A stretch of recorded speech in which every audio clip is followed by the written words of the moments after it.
What does it mean when a game is dead? To me, that's something that has evolved and changed over the years. Before the internet, a dead game could simply be one that nobody purchased, nobody played, nobody was there to talk about. It could be a disc that would no longer read and you'd never see how it ended. It could be a title that shipped with a game-breaking bug that makes the majority of players unable to beat the game, such as Prince of Persia: Warrior Within's bug that never lets you transport to the final boss. But games evolve with the times, and as the internet has come to play such an important part in the world of gaming today, the definition of a dead game has changed. Initially, this came in the form of MMORPGs that could no longer find an audience, closing their servers forever and rendering the game unplayable. But this was a phenomena that seemed to be exclusive to the realm of PC games. Then, it came for consoles. The shutdown of online services for all original Xbox games. Online features being disabled on games years after release. Maintaining these servers costs money, but it does leave these games crippled for those who try to enjoy them. Even sometimes single-player games can be affected by these sorts of issues. Take Mercenaries 2 as an example. In order to boot the game, an EULA must be agreed to. However, the game needs to connect to a server to load the agreement, and it no longer loads, meaning the only way you can boot the game is to take the console offline. It's less than ideal. Which brings us to the modern form this has taken and the game we're talking about today. Today, many a game operates on the model of games as a service, or live service, where the idea is that the game itself is constantly evolving and changing, bringing new content to players and asking for their money in return. Sometimes this model supports free-to-play games. Sometimes this is a model that paid games take and offer additional content at cost or as incentive to keep players coming back. Sometimes this comes in the form of subscriptions, or, in some extremely aggressive cases, it can be a little of all three. Crucially, this means that any game that uses this model must be online at all times to function, putting the playability of the game on the publisher to maintain a server. With no server, the game cannot connect and will therefore simply hang on the main menu like a dead MMORPG. This also leaves a publisher in complete control of a game that uses this model, with the idea of game ownership simply reduced to a disc being used as your license key to play the game. Publishers are free to change games, such as Destiny 2 removing entire years' worth of content that new players can no longer access, or Overwatch simply ceasing to exist and updating to the free-to-play Overwatch 2, rendering the discs for Overwatch 1 simply useless. It's a nightmare for game preservation as time has worn on. While in the past, buying a disc or cartridge has meant you will forever have access to that game. In the modern era, discs have become increasingly useless, serving as little more than a trigger for your console to download the entire game. Games such as Tony Hawk Pro Skater 5 only contain the training mode on disc. The career mode must be downloaded. If the reports are to be believed, Call of Duty Modern Warfare 2 only contains 317 megabytes of information on the disc, and the other 60 gigabytes must be downloaded. Measures like this make sense from a business perspective, but they are extremely anti-consumer and leave me wondering 10 years from now what will happen when I try and play any of my Series X or PlayStation 5 titles. Which finally brings us to Babylon's Fall. Platinum Games, the developer of such games as Nier Automata, widely regarded as one of the best games of the last generation, Bayonetta, Metal Gear Rising: Revengeance, and the wonderful 101 teamed up with Square Enix to explore bringing their signature third-person action combat into the multiplayer realm. Development on Babylon's Fall began in 2017 as the team finished up work on Nier Automata. It received its first showing at E3 in 2018. The game appeared to be a multiplayer saga about humanity bringing itself back from the brink of an immensely complicated-looking future apocalypse. On paper, multiplayer Nier Automata sounds like a can't-lose situation.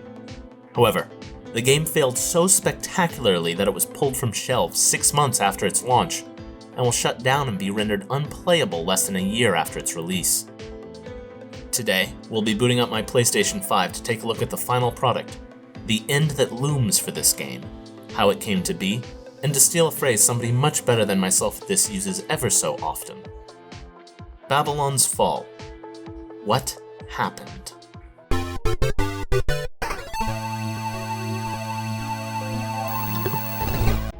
Nothing was seen from the game again until late 2019, where the first gameplay trailer was revealed. At the time, what was shown looked like fairly standard Platinum fare. That is to say, it looked good. The combat flowed, the enemies were interesting, and there appeared to be a mechanic that allowed you to use more than 2 weapons, and even steal weapons from enemies. Even this trailer showed some early signs of the trouble that would befall Babylon's Fall. I'll get into it later, but there's early signs of a problematic art direction. Things once again go quiet on the development front, with a planned unveiling of the title in 2020 being unable to make its date. Now, information is sparse on what was happening in the actual development of the game at the time, but the messaging seems to indicate difficulties in the transition to working from home as the COVID pandemic took hold of the world.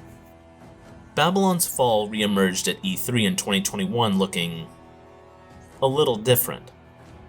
Gone was the slick, fast-paced gameplay. Gone was stealing weapons from enemies. Gone was even the idea that this game could be played as a single-player experience. And gone was anything that resembled a clean art style. Most importantly announced at E3 was that Babylon's Fall version 1.0 was going to be a live service game. Suddenly, a single-player game with multiplayer elements had become an always-online multiplayer experience, and it appeared that combat had been slowed down significantly to make this work. Finally, what live viewers at E3 had thought was little more than a live encoding glitch turned out to actually be the game's art direction. When you watch the 2021 E3 trailer, you'll notice a kind of smeary blob-like art style across the proceedings, and nobody would fault you to think that's a technical error. It looks bad. It's hard to tell what's happening, and there's no way a developer with Platinum's prestige would look at this and go, "Yes, that's what we wanted." You would be wrong. Platinum made an interesting decision to try and emulate the look of European oil paintings. And while that sounds fantastic on paper, and the concept art showcasing this is certainly no slouch, the execution is horrendous. Choosing to simply slap a Photoshop filter on top of the proceedings to warp the game into this. Fan reaction was poor. What was looking like another interesting game from Platinum simply lost all hype from a busy gaming calendar with yet another live service game. Again, information is sparse on this time, but Platinum has stated in interviews that Babylon's Fall had always been envisioned as a live service title, and apologized if it seemed like it was not from early trailers. Platinum went so far as to open an additional studio in Tokyo in 2020 specifically for the purpose of developing live service games. It's a little hard to believe, though. Delays aren't uncommon in video games, but Babylon's Fall was originally slated for a 2019 release. When that came and went with little more than a 90-second trailer, I suspect what Square Enix saw leading up to the 2020 reveal was simply not enough to warrant additional investment and development time, and Square decided to get more involved. In the landscape of 2020, service games seemed to be the hot commodity. Destiny 2 was running strong and pumping out content. The Fortnite machine had gone from a forgotten single-player experience to the most ambitious crossover generator of all time. Sea of Thieves had recovered from a rocky launch to doing profitable season passes. Even Square had one they were doing more than well with, a little game called Final Fantasy XIV, where you can play to level 60 in the end of the Heavensward expansion for free. The point is, I think Square saw an opportunity to make this game profitable in the long term if they swapped the game over to this model. Once players were able to sit down with the game and play a closed beta in late 2021, they started to notice some corners had been cut to try and save budget on the now extended development timeline. Gear and emotes appear to be lifted directly from Final Fantasy XIV. This really starts to rear its head when it comes to the game's methods of storytelling, where movement is few and far between. Regardless of whatever actually happened behind closed doors, the game was now focused and the end was in sight. As fans got their hands on the previously mentioned closed beta in July 2021, people were less than happy with the visual style. So much that Platinum took the oil brush filter back to development and came back for later beta tests and the final product with a pared back approach. The filter was adjusted so that the center of the screen received little more than a few black smudges and stayed in razor-sharp focus. Whereas you approach the edges of the screen, the filter would get stronger and stronger, which can result in some people looking like this. While this adjustment was ultimately for the better, the implementation of this idea had left Platinum exposed. The base assets under the muddy filter were simply not good, receiving such remarks on release as worst in class, and commonly referenced to looking like an early PS3 title. They're not wrong.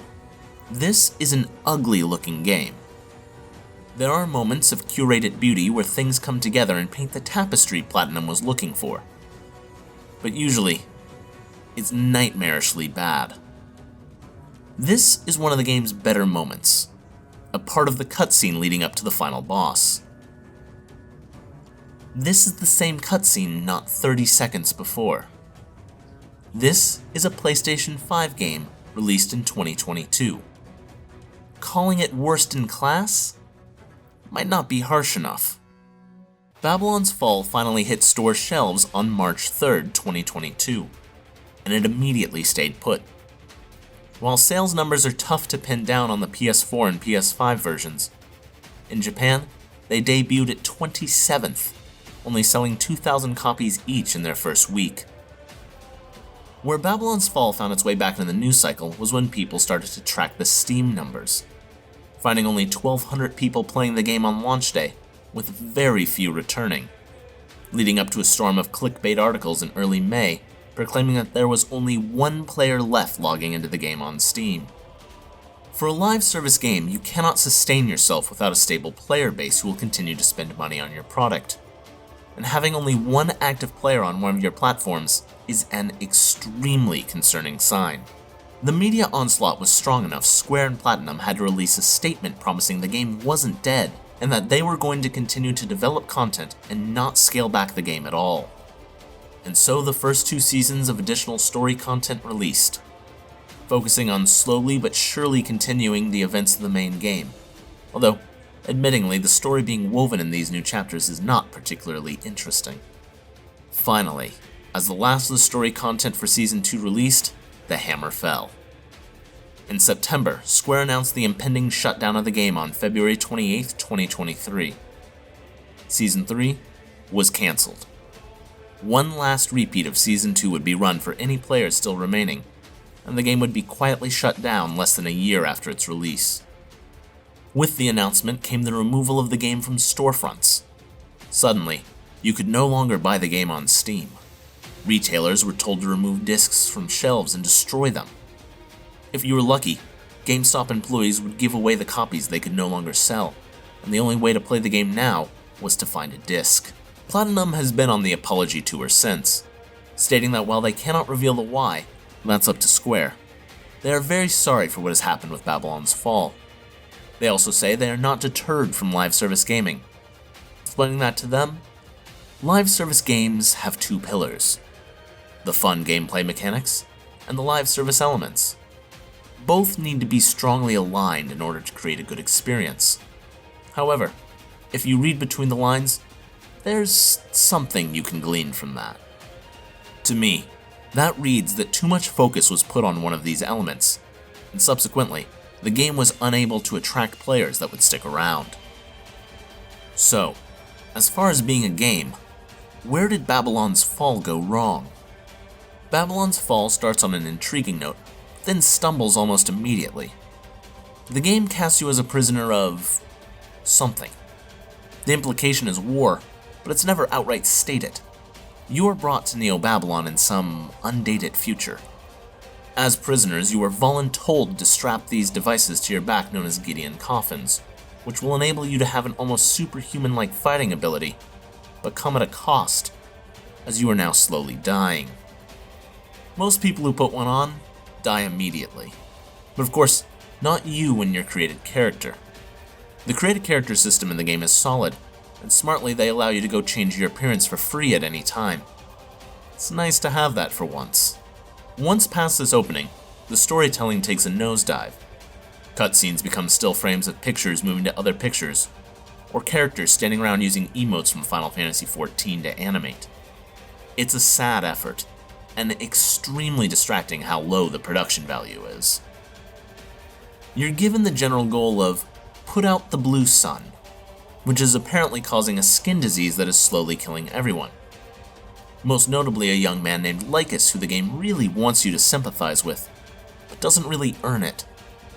There's also a vague motivator that doing so will get the coffins off your back and save your life. How this works in practice is that you spawn into the game's hub world, extremely reminiscent of Destiny, where you can forge new gear, buy new cosmetic items, take on additional side missions, and finally, attempt to group up to take on quests. Each story segment is broken up into an area where you'll need to traverse any number from 3 to 6 missions to defeat and reach the final boss mission. After each mission, you'll return to the hub to figure out if you want to change your gear, find a new group, etc., etc. It's all very loot shootery. You're given 2 options to find teams to play with. You can attempt to quick match with people looking for groups in other hubs, or you can attempt to see if anyone in your current hub is looking for a group. 99% of the time, you will find nobody via either method. In fact, the very first time I matched for multiplayer some 10 hours into the game, the other player disconnected. I am now over 50 hours into the game, and I have yet to do a mission with a full team of 4. There just isn't the player count to support this, which certainly doesn't help the game's pacing. In action, each mission in the game is a corridor crawl. You and your team of 4 run through a series of very similar looking hallways and rooms in a different themed environment depending on the chapter of the game you're in. Gothic but darker. Volcano, snowy mountain, or high tech. Every now and then you'll reach a more open space where the game will wall you off and announce a new chapter has begun. From here, you'll do hack and slash gameplay until all the enemies are defeated, collect any loot, and move on until you reach the final area with a mini-boss. Defeat that, and the mission will end. While the hack and slash gameplay is solid, with a fun risk-reward system built into using your Gideon coffin to use additional weapons, it feels slow and watered down compared to the previous games by Platinum they're trying to build on for Babylon's Fall, which is baffling. Part of the problem is that every mission plays out exactly like this, with variety only coming in rare moments of platforming that are frequently repeated throughout the game. Jumping on the same lava river, climbing the same rotating mountain, using the same glide mechanic over and over again. It makes things feel even grindier than they already are, and this is already a very grindy game. The second issue with this mission structure is that the game makes exactly 0 changes depending on the size of your party. The primary benefit of having 4 players is that you can defeat enemies and bosses at the intended pace the developers wanted. When you are playing by yourself, missions can become an absolute slog, with many bosses taking upwards of 15 minutes to whittle down. However, the game does get the big bosses right. Once you reach the end of a section and make it to the final mission, you actually get a fully animated cutscene that introduces the boss and attempts to move the story along. These boss fights are good. They're intense combat encounters that will generally test how well you can play the game. The primary issue once again stems from them being designed to be handled by 4 players at once, often resulting in things like trying to stagger a boss from using a big move being rendered impossible. Once you complete a mission, you can go over any loot you earned and upgrade your character, very slowly raising your gear score and your ability to handle more difficult content. Gear has buffs and debuffs built into them that will slowly allow you to make a character build of sorts. Do you want to slow down an enemy when you dodge them? How about earn 1000 HP back every 10 hits you make with your sword? There's a fair amount of variety here, and the builds can be interesting. Babylon's Fall also had the foresight in this regard that if you find something you really like, you can spend resources to upgrade it to keep up with your current gear score, allowing you to stick to a build you like. As you've seen in the footage, there's a ranged wand that I really use a lot. I found this item at gear score 70 and continued to use it well into the 200s. That's something like 30 hours of use. Once you reach a certain point in the story, the game slows down even more as it starts to raise the gear score requirements for story missions, and opens up new modes for you to simply run remixed versions of previous stages to get new gear in. It slows down the grind even more, and you'll find yourself spending hours grinding these stages before making any story progress. There is a very neat late game twist in the story, but the effort to get there is not worth the payoff. Even then, once you have that payoff, the continuing story released over the first 2 seasons of content for the game ignores that twist almost entirely in favor of chasing loose ends from minor characters in the main game. The effort in these seasonal packages is all over the place, with voice acting included in some places, but not others. Interesting new bosses to fight are introduced, but the storytelling takes an even harder hit than in the main game, with absolutely no animation in the story sequences and the ugly oil brush filter turned up to maximum. Some new modes are introduced in the seasonal content, with things like variables added to enemies where they will drop explosives on death, or hard and very hard modes of previous boss fights. But it still feels more like recycled content than truly new material. All of this seems to be in service of progressing through the season pass. For some real-world money, each season you can get a leg up, earning additional money, items that will make your progression through the game easier and faster, and vanity items for the fashionista inside all of us. Which is where we get into where the focus certainly appeared to be placed in the game: the live service. Now, as I've described the game, does it remind you of anything? Short missions with gacha elements? Pay to try and eliminate the grind in an extremely grindy experience? That's right. Babylon's Fall is structured like a free-to-play phone game with aggressive microtransactions. And Square had the gall to charge $60 for this and then subject you to all the worst parts of a free phone game. You can slowly earn the crafting resources, money, gear, and experience on your own, or you could pay money to speed it up. In a game that costs money to even play, this is absolutely unacceptable. And the effort delivered on improving the experience and offering new and interesting content to the players is nothing less than an absolute disaster. There was a good game in here once. Babylon's Fall was a good idea, and there are still elements of the game that are genuinely good. The music is haunting and epic. The actual gameplay isn't bad when it's not bugging out with teleporting enemies or weapons that suddenly stop working. The world shown is interesting even if they refuse to dive into what's actually going on. It's just so poorly executed. So many systems and ideas coming together and not meshing into a cohesive package, and then wrapped up in a live service bundle that's more worried about selling season passes than improving the game. Even bad games are worth preserving. Even the worst games ever made don't deserve to die. While I can understand ceasing ongoing development of a game, killing it outright and leaving it unplayable is a travesty. Even the much maligned Anthem has been left online as a reminder of how far BioWare has fallen. In the end, as long as the live service model exists and games cannot truly be preserved, the only way to preserve the legacy of games is in videos like this one. With publishers unlikely to listen and change their ways, it falls to the dedicated fans to find ways to resurrect these games to a shadow of their former glory. Private servers for long-dead MMOs such as City of Heroes, or the ongoing effort to rewrite the original Xbox Live as a private service. Projects such as these are Herculean efforts in game preservation that should have never had to happen. While this game was a financial disaster for Square, it was never given a chance to recover, and sweeping it under the rug and pretending it never happened is a much worse fate than this game deserved.